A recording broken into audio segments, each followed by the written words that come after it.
Now, in this video, I'm going to brief you about further issue of share capital. Basically, this section talks about issue of shares on a rights basis.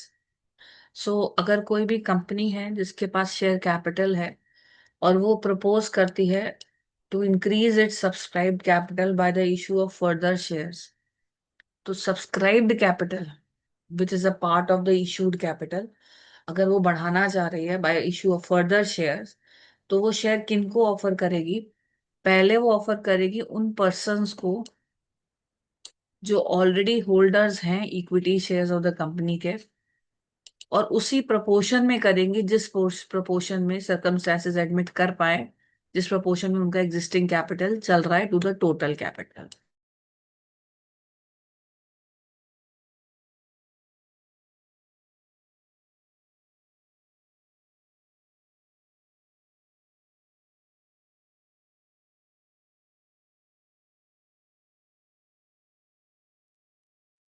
This means that if I am holding, let us say, 2 lakh equity shares out of 10 lakh equity shares, and there is a further issue of 20 lakh equity shares, then I'll be offered at least 4 lakh equity shares. तो proportion जो है वो जितना हो सके same रहे। Now this offer shall be made by notice. ये जो ऑफर मुझे दी जाएगी, ये एक नोटिस के थ्रू दी जाएगी, और उसमें टाइम दिया जाएगा not being less than 15 days. मतलब कम से कम 15 दिन मुझे मिलेंगे ये देखने के लिए कि मुझे ये ऑफर लेना है या नहीं लेना है। लेसर नंबर ऑफ डेज भी हो सकते हैं, that may be prescribe, and that as you can see in rule 12A of companies share capital and debenture rules, it is mentioned here, if you open this rule, that the time period within which the offer shall be made for acceptance shall be not less than 7 days from the date of offer. तो अगर आज आपको चिट्ठी पहुंची है और कल से, मतलब मान लीजिए 5 दिन बाद से ऑफर ओपन चालू है, तो जिस दिन ऑफर चालू हो रही है उसके बाद आपको 7 दिन और मिलेंगे। ठीक है।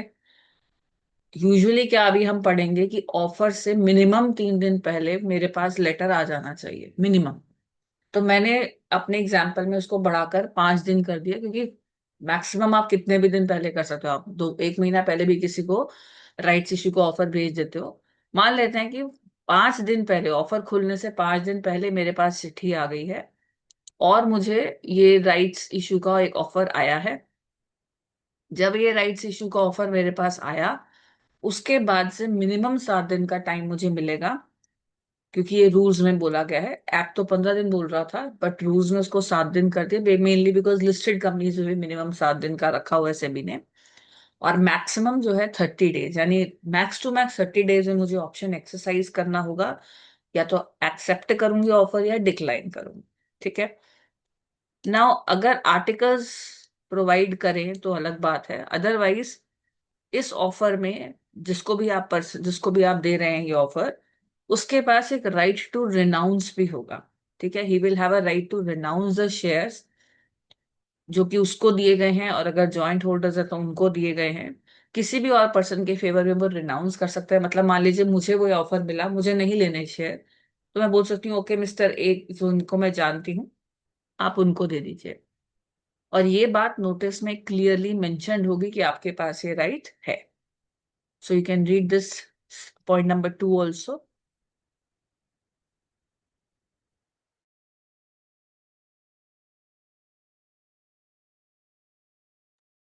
Now, after the expiry of the time specified in the notice, यानी जब हमारा टाइम खत्म हो जाता है, लेटर से हमने 7 दिन का टाइम दिया था या 10 दिन का टाइम दिया था और सामने वाले ने उसमें एक्सेप्टेंस नहीं दी है, या उसने 2 दिन के अंदर ही बता दिया कि भाई मैं आपके शेयर नहीं लेना चाहता, ना ही मुझे आगे किसी को रेनाउंस करने हैं, तो बोर्ड जो है अपने हिसाब से वो शेयर्स डिस्पोज ऑफ कर सकता है, एज लॉन्ग एज वो बाकी शेयर होल्डर्स के लिए और कंपनी के लिए डिसएडवांटेजियस ना हो।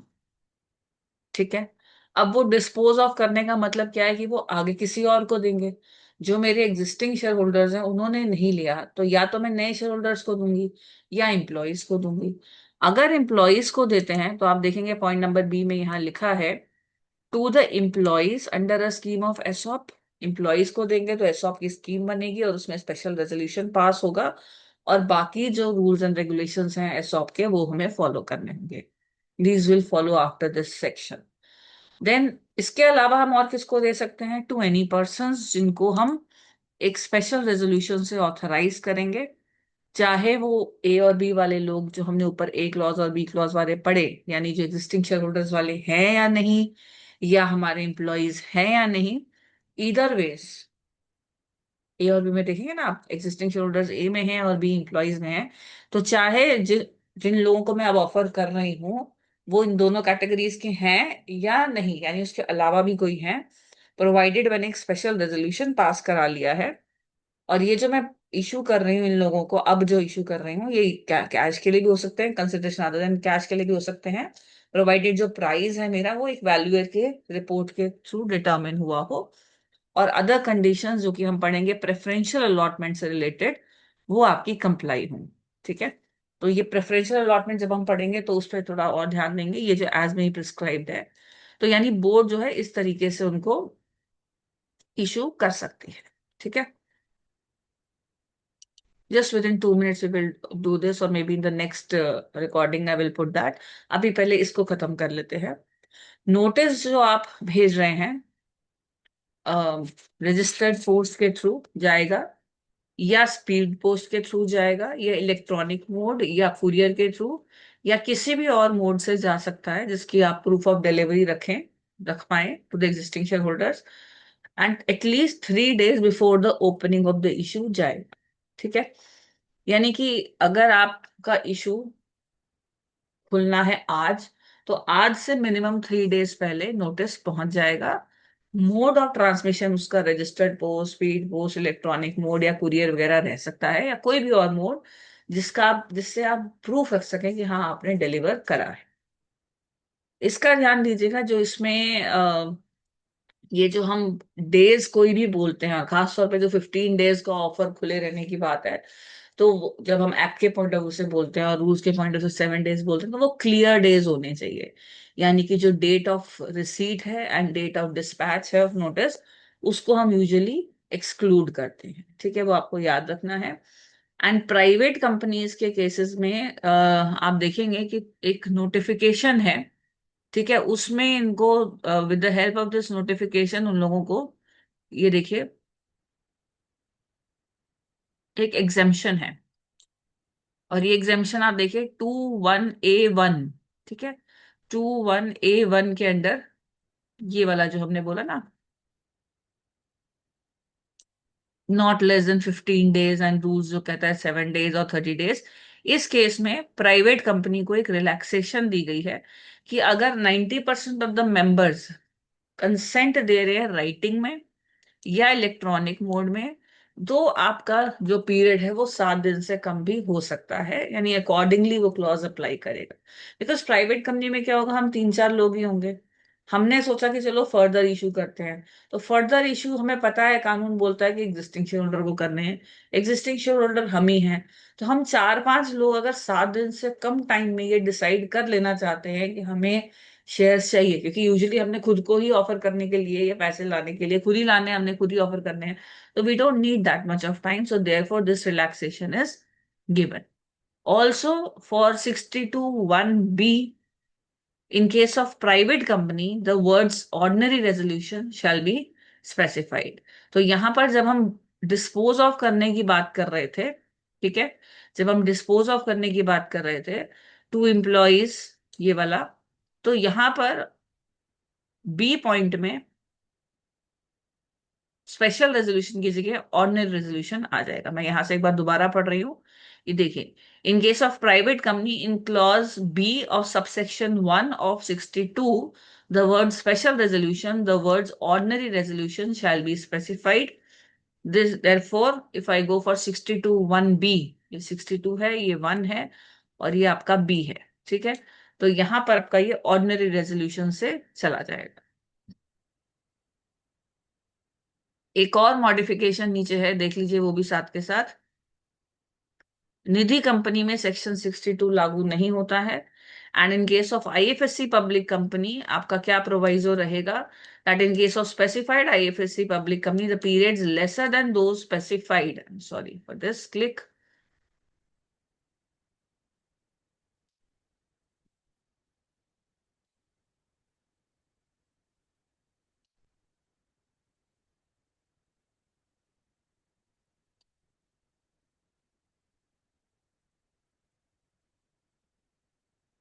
इन case of specified IFSC public companies आपका क्या प्रोवाइजो इंसर्ट होगा, that the periods lesser than those specified in the sub clause shall apply if 90% of the members have given their consent in writing or electronic mode, and special वही 62(1)(b) में इनका भी special resolution जो है ordinary resolution से चलेगा। ठीक है। सो आईएफएससी पब्लिक कंपनी में भी प्रोवाइजो डाल दिया है कि in case of specified IFSC public company the periods lesser than those specified in the side sub clause will apply, अगर 90% मेंबर्स ने कंसेंट दे दिया है। और आपका जो स्पेशल रेजोल्यूशन वर्ड है 62(1)(b) में वो वहां पर भी ऑर्डिनरी रेजोल्यूशन के तौर पे चल रहा है। एक बार पहले यहां तक थोड़ा देख लीजिए, उसके बाद आगे चल। आप ये कह सकते हैं कि लेसर पीरियड तो बताया नहीं है कि लेसर पीरियड शैल अप्लाई।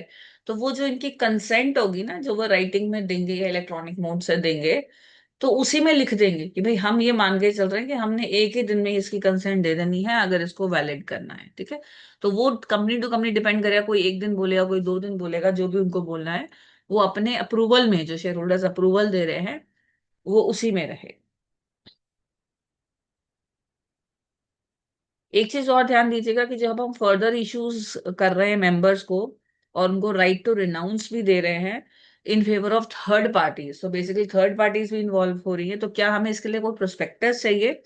तो इसमें मिनिस्ट्री ने एक लेटर ऑलरेडी इशू कर रखा है कि आपको प्रोस्पेक्टस की जरूरत नहीं है। ठीक है। और जो कंपनी है वो कोई भी अगर उसको लग रहा है कि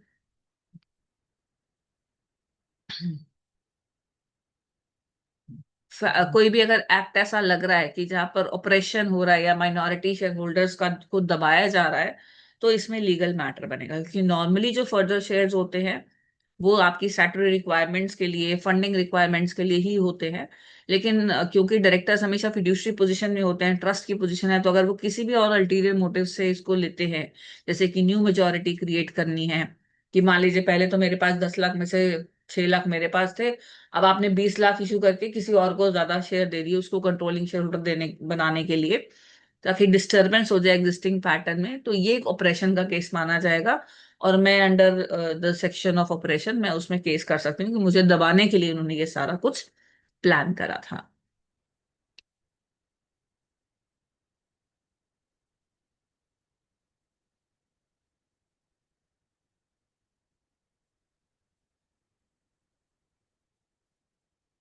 ना इफ आई गो फर्दर, जो नोटिस है वो आपने देख लिया कि वो रजिस्टर्ड पोस्ट के थ्रू भी जा सकता है।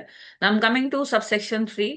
Nothing in this section shall apply to increase in subscribed capital of the company caused by exercise of an option of a term attached to debentures issued or loan raised by the company to convert such debentures or loans into shares in the company। तो basically अगर आपकी subscribed capital इस वजह से बढ़ रही है क्योंकि आपने कभी कोई डिबेंचर्स इशू करे थे या लोन रेज करा था जिसमें कन्वर्टेबिलिटी का ऑप्शन था, जिसमें वो शेयर्स में कन्वर्टेबल हो सकते थे, और अब वो टाइम आ गया है कि वो डिबेंचर्स जो है या लोन जो है वो शेयर में कन्वर्ट हो, तो क्या उसमें फर्दर इशू का सेक्शन एप्लीकेबल होगा? The answer is no. In spite of the fact that there is going to be an increase in the subscribed capital because your number of shares will increase, because that loan will now get converted, you don't have to comply with this section otherwise. However, the terms of the issue of such debentures or loan containing such an option have been approved before the issue of such debenture or the raising of loan by a special resolution passed by the company in general meeting।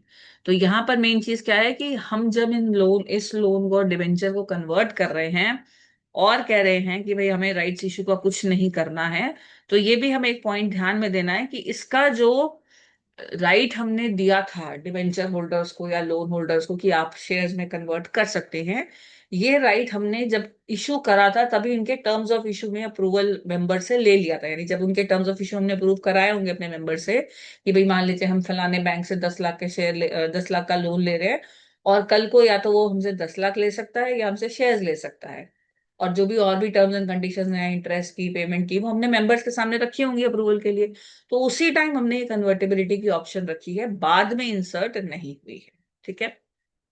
Now not एक और अब चलते हैं, ये अलग से ही बात है। फोर्थ पॉइंट यहाँ पर क्या कह रहा है कि मान लीजिए कोई डिबेंचर्स हमने इशू करे हैं या हमने कोई गवर्नमेंट से लोन लिया है, ठीक है, और उस गवर्नमेंट को ये लगता है कि पब्लिक इंटरेस्ट में ये जरूरी है कि वो डिबेंचर और लोन या कोई भी पार्ट देयर ऑफ कन्वर्ट हो जाए कंपनी के शेयर्स में on such terms and conditions जो कि गवर्नमेंट को रीजनेबल लग रहे हैं उस सर्कमस्टांस में, तो उस केस में ये जो कन्वर्जन हो रहा है उसमें भी राइट्स इशू नहीं लगेगा।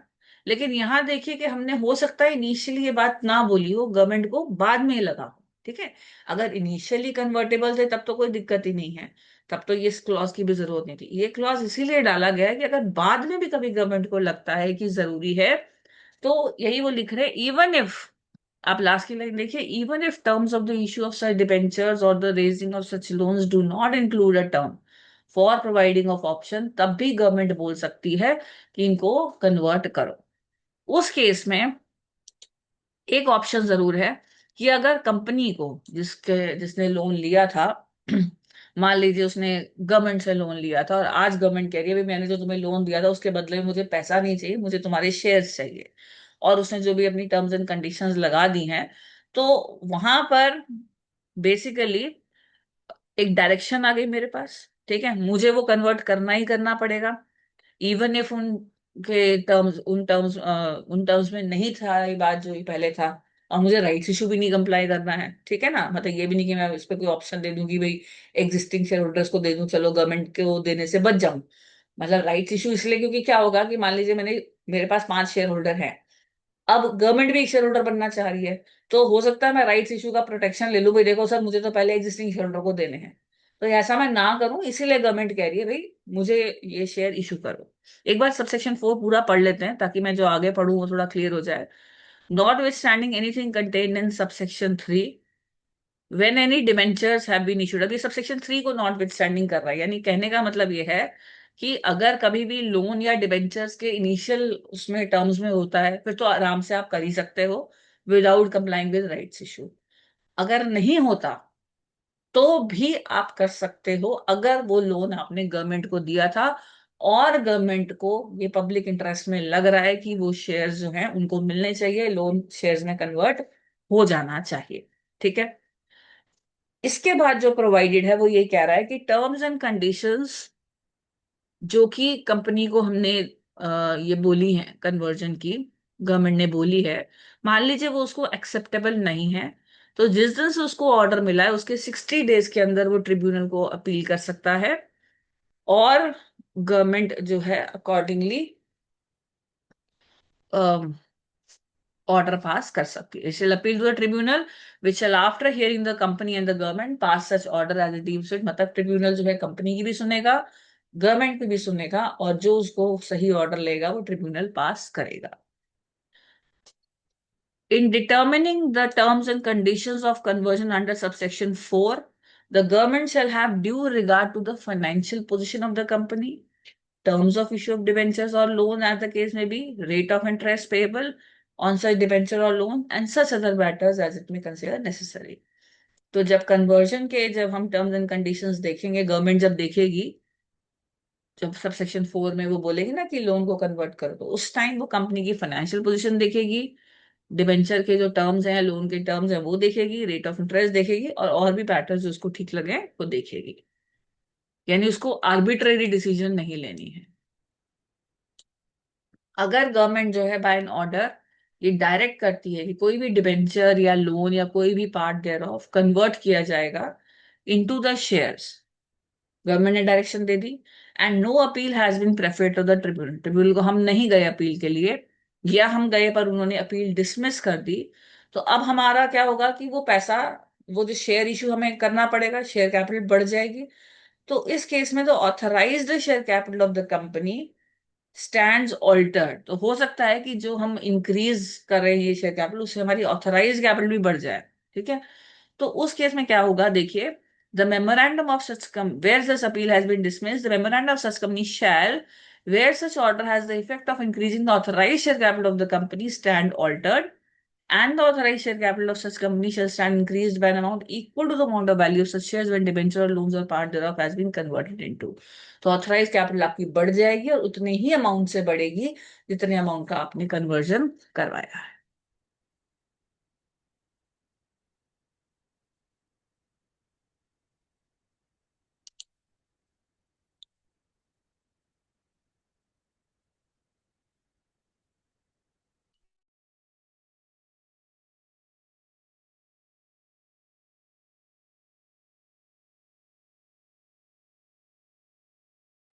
You can quickly go through this also।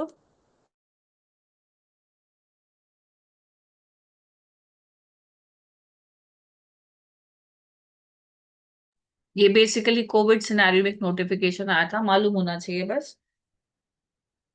कुछ रिप्रेजेंटेशंस मिल रही थी on the mode of issue of notice in 621A1 read with section 62(2) for rights issued by listed companies in view of the difficulties faced by the companies in sending notices through postal or courier services। Covid 19 में ये नहीं चल रहा था इसलिए। तो ये जो रिप्रेजेंटेशन ये एग्जामिन की गई हैं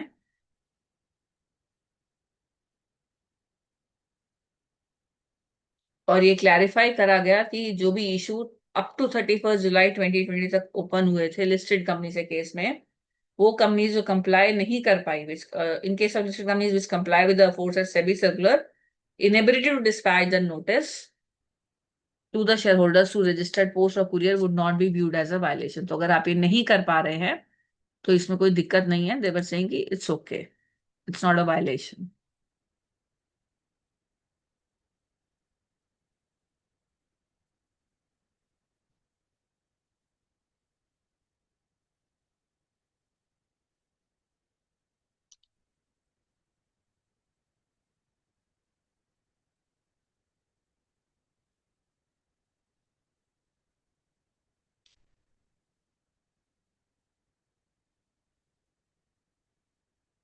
Now keep in mind that any allotment which is made out of unsubscribed portion of the already issued shares, any allotment out of the unsubscribed portion of the already issued shares will not amount to increase in the subscribed capital। ठीक है। And every allotment of shares within the issued capital is the first allotment so far as those shares are concerned। ठीक है। तो उनके लिए 62(1) जो है वो लागू नहीं है। Maybe what I'm trying to say is that those shares which were issued earlier but not fully subscribed, उसके ऊपर 62(1) लागू नहीं है। ठीक है। 62(1) आपका सेल ऑफ फोरफिटेड शेयर्स के लिए भी लागू नहीं है, लेकिन लिस्टिंग एग्रीमेंट में कुछ क्लॉजेस हैं जो ये कहते हैं कि अगर आपके पास कुछ फोरफिटेड शेयर्स पड़े हैं तो पहले आपको इनको री इशू करना होगा बजाय की फर्दर इशू के। लेकिन हाँ, जनरल मीटिंग में मेंबर्स अदरवाइज भी ऑप्ट कर सकते हैं। ठीक है।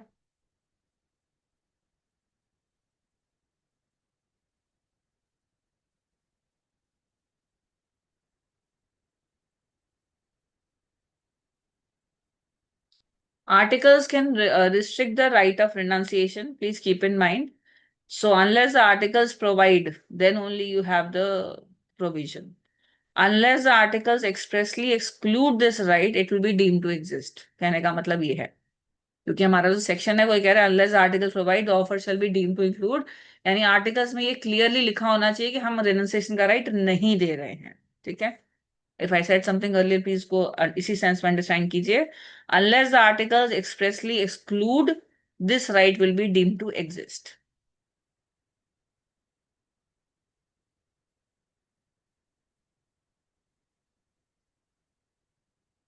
Keep in mind the language also। The moment the right shares are offered to an existing shareholder, a right to obtain the specified number of shares in the fresh issue capital is conferred on him, and this is a tangible right। He can convey it by renunciation and he can even sell it In case of joint holders, each person is a member of the company, but it would be open to either joint holder to lodge a letter of renunciation और seek allotment of shares, मतलब दोनों में से कोई भी renounce कर सकता है या दोनों में से कोई भी अलॉटमेंट भी मांग सकता है। राइट ऑफ रिनाउंसिएशन से कोई टाइम एक्सटेंशन नहीं मिलता किसी भी शेयर होल्डर को, और ना ही राइट ऑफ रिनाउंसिएशन किसी को, मतलब ये नहीं कि आप ए को बोल रहे हो फिर ए कह रहा नहीं मुझे नहीं चाहिए मैं बी को बोल देता हूँ, बी कह रहा नहीं मैं सी को, ये सब नहीं होगा, एक ही बार का राइट ऑफ रिनाउंसिएशन होगा। Issue of shares on rights basis and under employee stock option scheme are not deemed to be a public issue.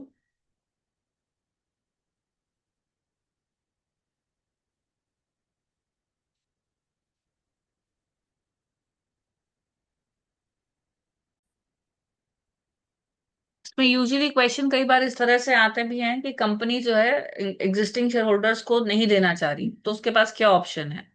तो उसमें आप ये बोल सकते हैं कि the share holders pass a special resolution that shares may be offered to some of the existing shareholders, employees, or other persons, then in that case, rights issue is not necessary, or valuation in that case is to be done by registered valuer, subject to compliance with the applicable provisions of chapter number 3 and such other conditions as may be prescribed। तो ये जो नया हमारा provision आया हुआ है, ठीक है, ये हम इसको एज इट इज यूज कर सकते हैं।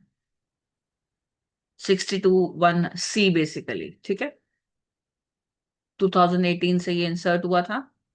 And issue of shares to outsiders without any special resolution, that is illegal, that is void। There is a case of 2007 which says that अगर आप आउटसाइडर्स को दे रहे हैं, एग्जिस्टिंग को दे नहीं रहे हो और आउटसाइडर को भी बिना स्पेशल रेजोल्यूशन के दे रहे हो, तो वो गलत है, ठीक है।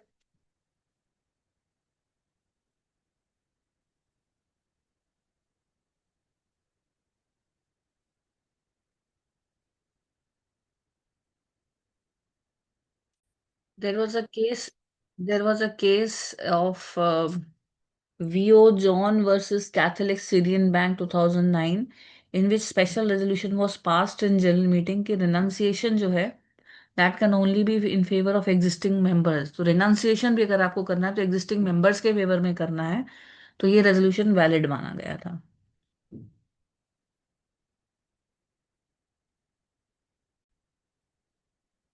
Now sometimes in rights issue what happens is fractional rights भी आ जाते हैं। फॉर एग्जाम्पल, मान लीजिए एग्जिस्टिंग शेयर कैपिटल आपकी 1.5 लाख 1,50,000 की, लेट अस से it is 150 lakhs, okay. Let us say the existing share capital is 150 lakhs and company wants to issue further capital of 50 lakh। तो each subscriber को जो fresh shares हैं वो equal to 33% मिलेंगे of is existing holding. तो person जिसके 300 shares थे उसको 100 फ्रेश शेयर्स मिल जाएंगे, लेकिन अगर किसी के पास 100 शेयर्स थे तो उसको सिर्फ 33 शेयर्स मिलेंगे एंड नॉट 33.33, क्योंकि फ्रैक्शनल शेयर्स के लिए आप फ्रैक्शनल शेयर तो आप इशू कर नहीं सकते। तो share holder holding 50 shares can get a right only for 16 shares and not 16.667 shares। So the offer of further shares जो है in proportion to existing share capital, existing paid up capital में आना चाहिए as nearly as circumstances admit। तो legally जो fractional rights हैं लेकिन आप उसको इग्नोर नहीं कर सकते, लेकिन ये स्मॉल शेयर होल्डर्स के लिए कई बार अनफेयर भी हो जाता है। तो उसमें क्या करती हैं जो बड़ी बड़ी कंपनीज होती हैं वो कंसोलिडेशन कर देती हैं फ्रैक्शनल राइट्स का, so that जो person consolidating such fractional rights can subscribe for full shares। कई बार ये फ्रैक्शनल राइट्स कंसोलिडेट हो जाते हैं और अलॉट कर दिए जाते हैं कंपनी को बाकी लोगों को, एंड जो होल्डर्स होते हैं फ्रैक्शनल राइट्स के उनको कई बार कैश भी पे किया जाता है। दैट मीन्स मतलब जो सबके 0.667 मिला मिला मिला के बन गए, वो या तो आप किसी को दे दो या फिर उसको बोलो कि इतने का तुम कैश ले लो। Since company cannot sell or buy its own shares, a person may be nominated by a company who will sell the consolidated shares and remit the sale proceeds proportionately after deducting expenses to individual shareholders। तो मैं किसी को वो सारे 0.667, मान लीजिए 50 है मेरे पास ऐसे, तो इंटू 50 करके किसी को वो शेयर दे दूंगी, भाई तुम ये ले लो, आगे इसको बेच के मुझे पैसे दे देना।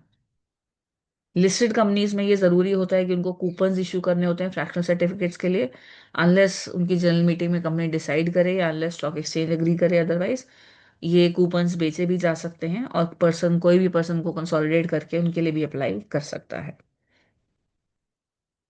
अगर आपकी जो एक चीज़ बहुत इंपॉर्टेंट है कि लेटर से मैंने आपके अपने शेयर्स आपके नाम में ट्रांसफर करने के लिए एप्लीकेशन लगा रखी है, तो अभी वो ट्रांसफर एप्लीकेशन कंपनी के पास पेंडिंग है। In the mean time company ने राइट्स इशू निकाल दिया। तो राइट्स इशू जो है अभी हमारे लिए अबेयंस में रहेगा। इस केस में क्या होगा कि पहले राइट्स इशू के लिए रिकॉर्ड डेट फिक्स होगी। उस डेट पे राइट्स इशू मेरे नाम पे चढ़ जाएंगे, लेकिन मिलेंगे बाद में आपको ही। तो बेसिकली पब्लिक लिमिटेड कंपनी तो कई बार it can refuse to register transfer if it is if it is against provisions of law. Private company can decline transfer in persons of parts under its articles. Sometimes there may be a stay of court also on such transfer.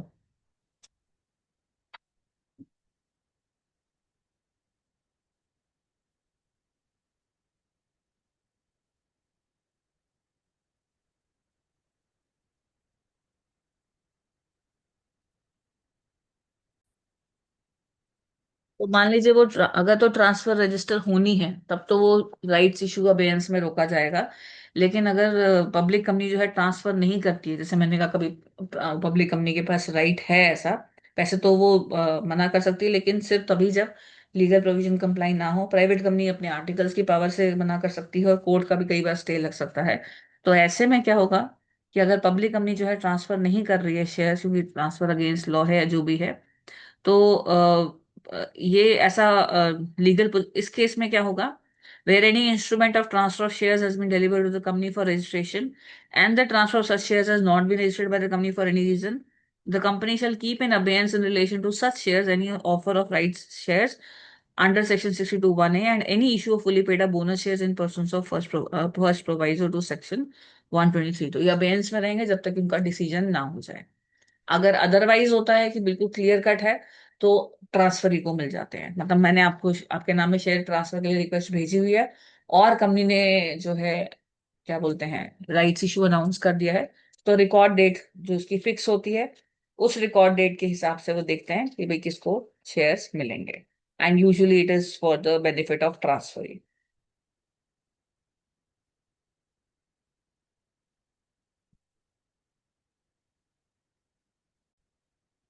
FEMA के provisions में भी Indian companies जो है वो rights issue या bonus issue कर सकती हैं एग्जिस्टिंग शेयर होल्डर्स को, जो आपके नॉन रेजिडेंट शेयर होल्डर्स हैं।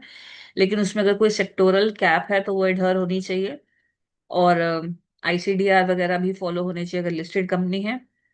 अगर कोई भी पर्सन रेजिडेंट आउटसाइड इंडिया है, उसको आप राइट्स बेसिस पे शेयर इशू कर रहे हो, तो और it shall be in the case of share of a company listed on recognized stock exchange be at a price which is determined by the company। तो अगर लिस्टेड कंपनी है तो उसका शेयर इशू का प्राइस कंपनी डिटरमिन करेगी।